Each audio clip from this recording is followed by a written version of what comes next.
So a part of experiencing yourself or exploring yourself is also part of philosophies. So you pick your own philosophy sort of to live by, to stand by, to, you know, exist by, sort of. Sort of. Over time that can also change, but here's examples of, as of 21. There's many more by 24, but as you can see, I was going through ChatGPT and reckoned that things great. So there's existentialism, philosophical movement that emphasized individual existence, freedom, choice, and the inherent absurdity of meaningless of life. It explores questions about authenticity, responsibility, and the search for meaning in a seemingly indifferent universe. There's also postmodernism. Challenges traditional notions of truth, knowledge, and reality. It suggests that truth is subjective and context dependent, and it critiques grand narratives and meta-narratives as oppressive constructs. Postmodern philosophy often interests with fields like cultural studies and literary theory. Utilitarianism, Jesus. It's an ethical theory that promotes the greatest good for the greatest number. It assesses the morality of actions based on their utility or the amount of happiness or well-being they produce. And environmental ethics. With growing concerns about climate change and environmental degradation, environmental ethics has gained prominence. It explores questions about the moral responsibility towards the natural world and the ethical implications of human impact on the environment. Feminism. Feminist philosophy addresses issues related to gender equality, patriarchy, and the interests of gender with race, class, and sexuality. It seeks to challenge and change oppressive structures and ideologies. Transhumanism. Philosophical and technological movement that advocates for using science and technology to enhance human capabilities, including physical, cognitive, and emotional abilities. It explores ethical questions about human enhancement and the potential for merging humans with machines. Post-colonialism. Philosophy examines the legacies of colonialism and imperialism, including questions of power, identity, and cultural appropriation. It often focuses on the experiences of formerly colonized peoples. Pluralism. Philosophy acknowledges and respects the diversity of perspectives, beliefs, and values in society. It advocates for tolerance, inclusivity, and open dialogue among different worldviews. Nihilism. Philosophical belief in the absence of inherent meaning or value in life. It often leads to existential despair and questions about the purpose of existence. Stoicism is an ancient philosophy that teaches personal value, rationality, and self-control as a means to attain inner tranquility and resilience in the face of life's challenges. It has experienced a resurgence in popularity due to the form of emotional well-being and resilience. Buddhism is a spiritual and philosophical tradition that emphasizes the path to enlightenment and the alleviation of suffering. It continues to have a significant influence on many individuals' worldviews and practices. There's secular humanism. Worldview that promotes ethics, reason, and the well-being of humanity without relying on religious or supernatural beliefs. It emphasizes human values, ethics, and social justice. So as you can see, there's a lot of philosophies out there. Some, even government structures and political structures have been wrapped around some sort of philosophy, because that helps sort of like group up the people or divide the people. But there you go. There's generations in philosophy. So each generation roughly has their own kind of like things they have been indoctrinated into or had been under a very heavy kind of like it's like during a time of your life you get to live through these kind of like narratives that the country, your nation, your region, your town kind of like tells. So it's all kind of like interesting how most of philosophies is just the belief we kind of create to kind of like be part of, or to kind of feel like this is where I belong with. So they're, yeah, generational beliefs and philosophies can vary based on cultural, historical, and social factors. While it's important to remember that not everyone from a particular generation shares the same beliefs and philosophies, certain generations have been influenced by prevailing ideologies and events during their formative years. So here's an overview of a few. So there's silent generation, born roughly 1928, 1945. Beliefs and influences. Silent generation grew up during the Great Depression and came of age during World War II. As a result, they tend to be associated with values of austerity, sacrifice, and traditionalism. Many of them embraced the American dream, prioritizing stability and family life. Baby boomers, born roughly 1946, 1964. Beliefs and influences. Experienced significant cultural and social shifts during the 60s and 70s, influenced by civil rights movement, Vietnam War, and counterculture. This generation is often associated with ideals of social justice, civil rights, and anti-authoritarianism. There's Generation X. Came of age during a period of economic uncertainty and witnessed the great end of Cold War. They're often characterized as skeptical, independent, and pragmatic. They value work-life balance and are known for their affinity for technology. Millennials grew up during the rapid expansion of the internet and globalization. They're often associated with progressive values, social justice activism, and environmentalism. They also value work flexibility and have embraced digital technology and social media.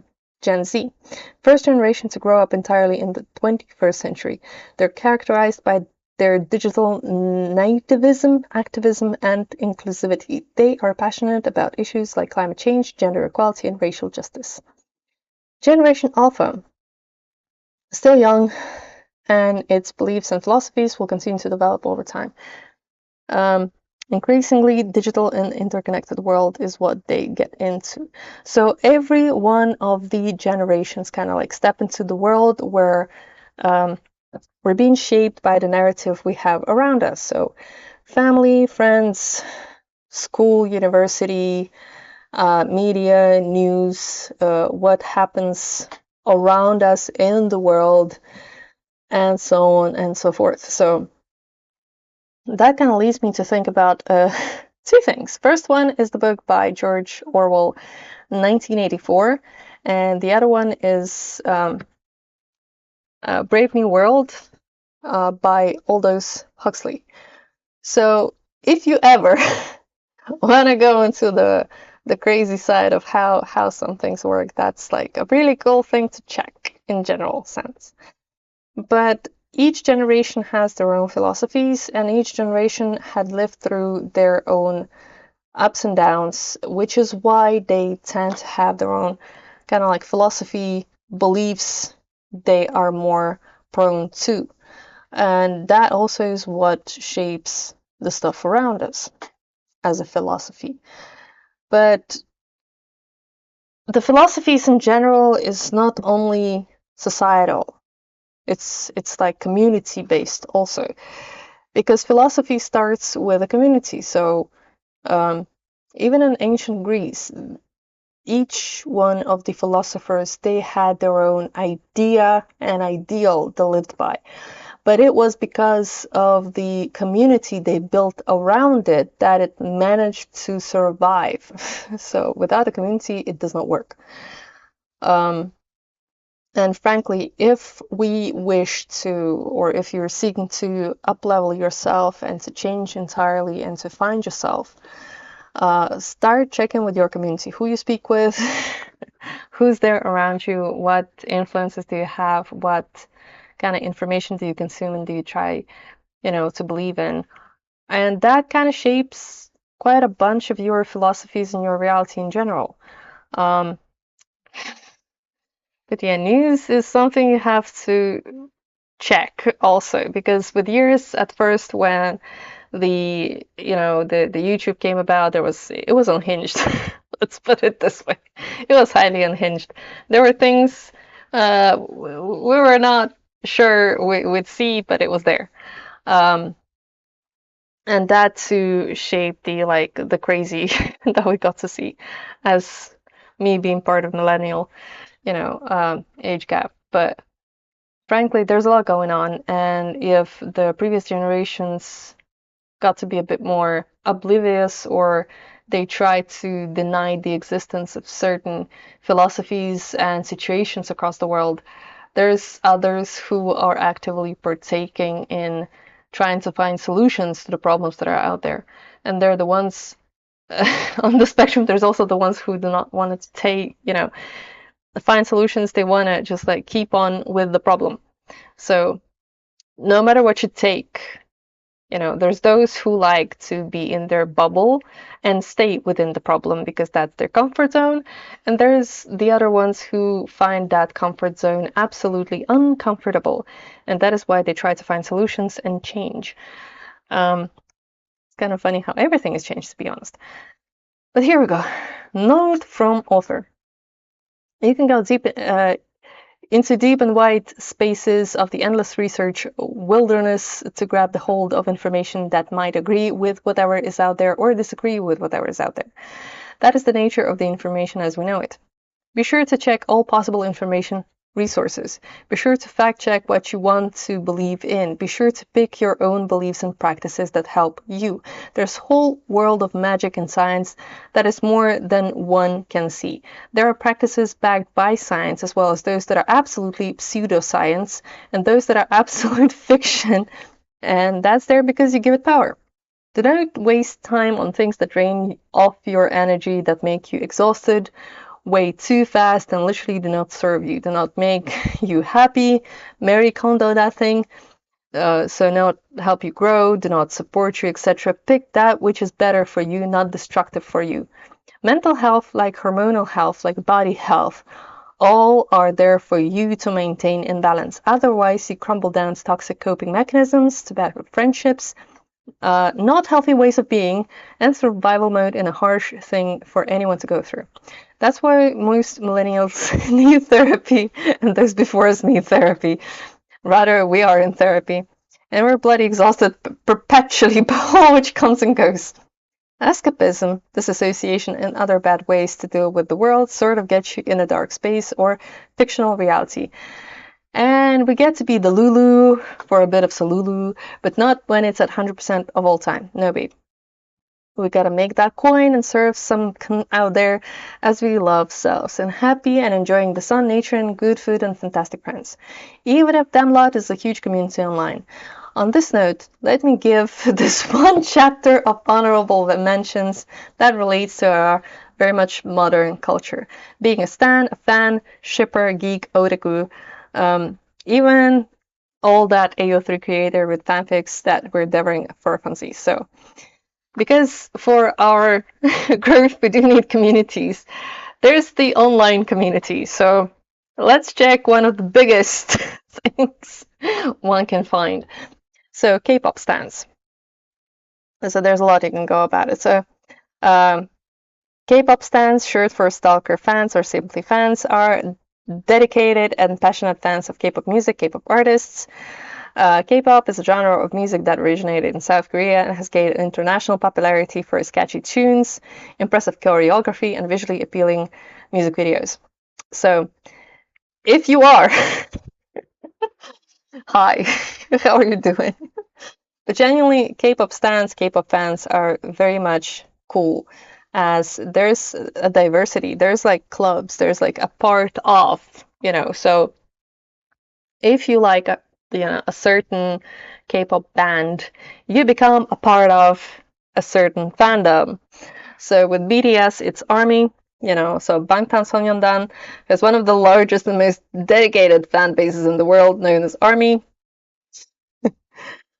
So it's kind of I just hope that, online social world and the Western and, genuinely everybody who does not get to know much about it kind of at some point got to know about ARMY. So with EXO, it's XOL, fan club, Blackpink, it's Blink, Twice is Once, got 7 Agassiz, Stray Kids Stay.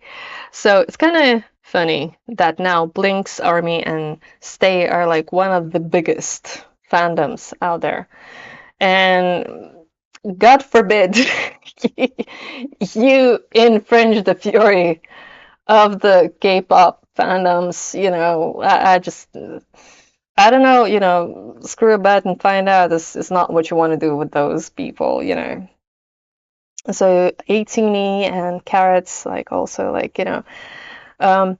what I love and I genuinely love about K-pop fans is that the community is so tight. Like there's like communities are awesome, because it's like millions of people within the community. It's so organized at times. At times it's absolutely disorganized.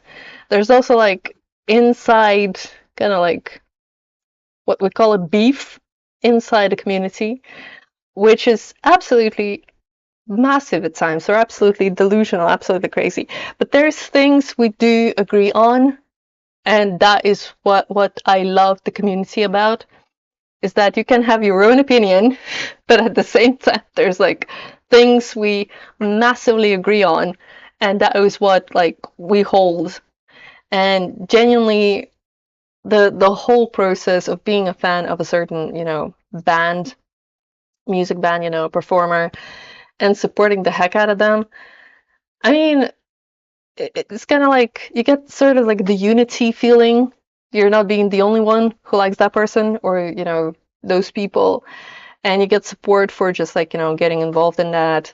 And it's absolutely amazing at times. As long as you don't get to, the toxic side of it. Don't get toxic with it. But yeah, so there's challenges and fun. Or yeah, we always get that. So, but it's fun. It's fun. So there's also anime geeks. So otaku.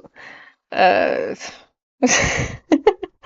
so as an otaku myself, I must say that it does not matter how old you are. If you like it, you like it.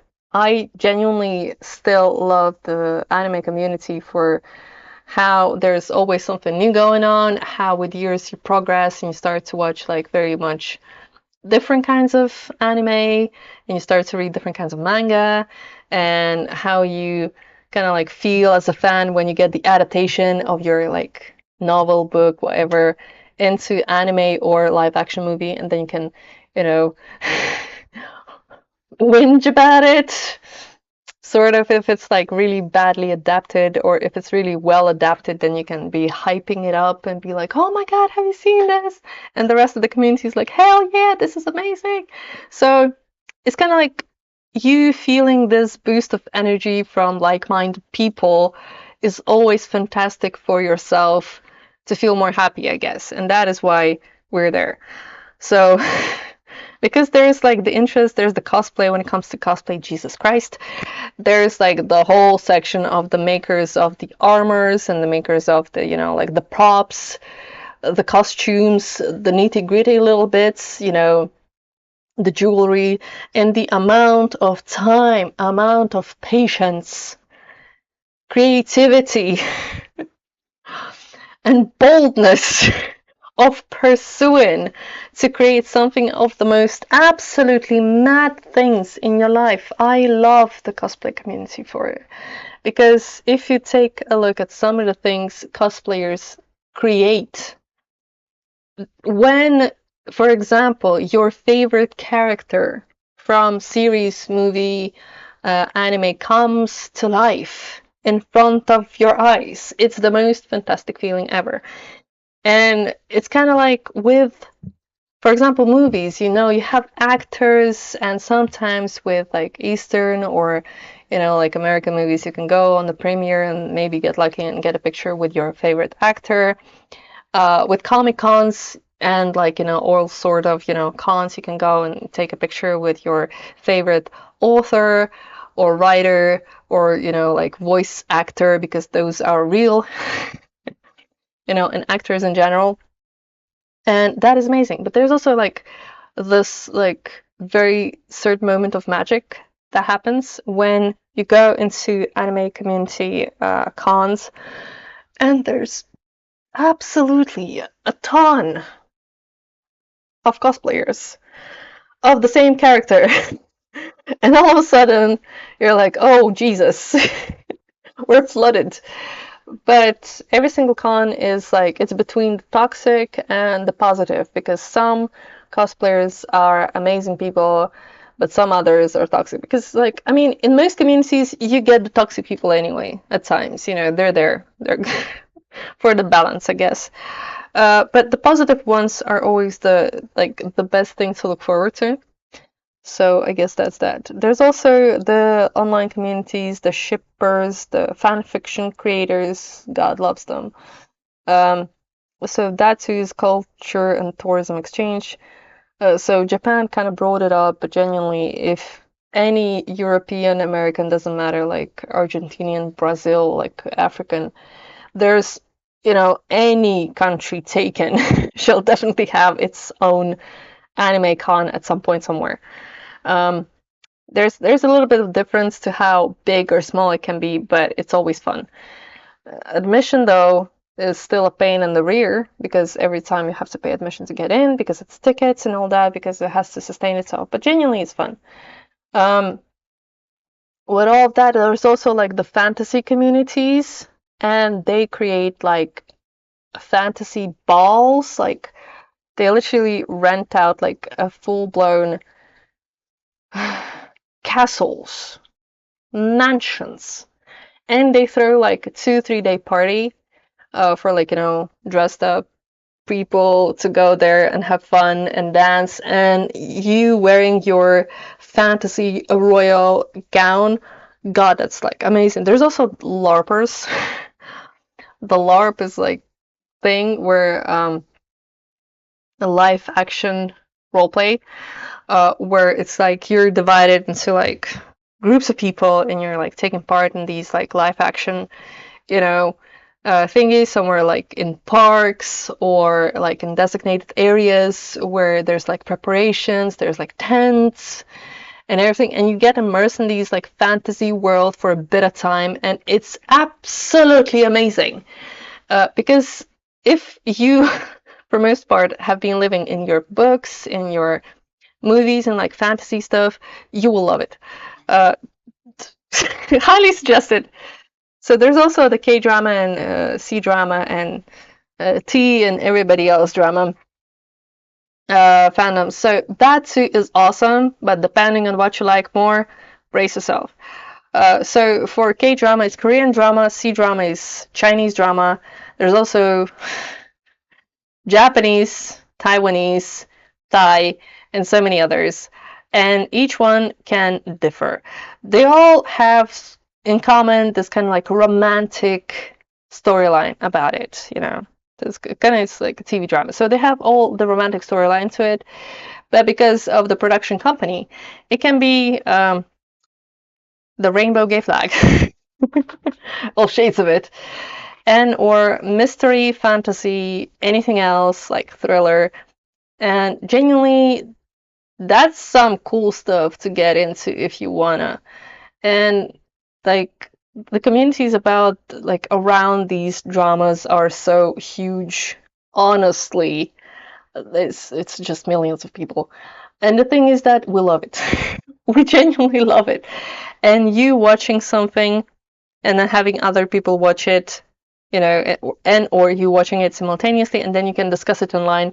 Absolutely splendid to feel in general if you are open enough to share your ideas about it. So there's also events about it. There's also the fan meets. There's like the actors are so like popular. Sometimes like starring in some K drama or C drama or something gets an actor such a huge fan base. They can do like go on lives and literally have their fans just geek out on them.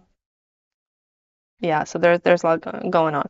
There's also gamer community. So if you know, games, if you've been like into any part of Twitch streaming, went to see somebody play your favorite game, or just went there to see like, oh, who's playing this game, that game. There's a lot of us, and whether it's League of Legends or any other game out there, uh, whether made, I don't know, just, I mean, we've been through a lot through the issues with Blizzard and Tencent and so many others. But frankly, gamer community is also kind of okay. But in the gamer community, there's one thing that's been very annoying for most female participants, as a male participants in the gamer community tend to be quite toxic for some reason towards the female gamers. I don't know why. Maybe because they're like, looking down on ladies and skills going on. And like that toxicity also affects it, but genuinely, yeah. Guess like that's not why, but that is one of the ways why toxicity got the ladies to bring 4B movement. Anyway, so and the universe outside these boundaries. So besides these geeky things, we have a really outstanding lot of communities that are in fashion, in LGBTQI+, and other communities that give a place to belong, that connect with other people and make life more interesting. So you can enjoy such great and vast lands of universes of people and communities based on interests that is endless in imagination. So here we'll sum up the madness we've explored thus far. We have endless systems, ways, and situations that create a place of belief, a sense of community, the information hub of resources that's out there that's backed by science or belief. You can go cracking that madness in the science of being free to choose what's working for you. What's out there that helps you, improves you, helps you grow, nurtures you, it's all up to you. As a great creature of stardust and magic, I must say that we're all on our own journeys of self-discovery and learning. Sometimes lessons slap hard, sometimes you get to know the lesson by glance, and there are where we are, and we always are the soul beings who are at their own mercy of choice and decision. It's all courage. It's all it takes for us to take up whatever, to go full throttle at it. Just remember to take good care of yourself. You're precious. You are irreplaceable, magical, beautiful, and great. And F whatever the other lot is saying. I love you all. You're now ready and free to pick new adventures. It's been a blast. Kisses, ArcDreamer. So genuinely, there we go. That's the end of it, basically. But that's the start of it simultaneously. So thus far, I must say, I've given you all what I found to be interesting out there in the wild as I was exploring myself. If any of it helps you, it's going to be great. You can go and research a bit more about it, as I'm not the professional. So from a generalist and a dilettante, I was called that a few times, but as a generalist, I summed up just a bunch of things that I found useful for myself as I was exploring myself, and I hope some of these things do help you as you go and research what helps you and what works for you. So that's where it's going to end, and thank you for staying here and checking all this out. So I'll see you when I see you. Thank you so much once again. Bye.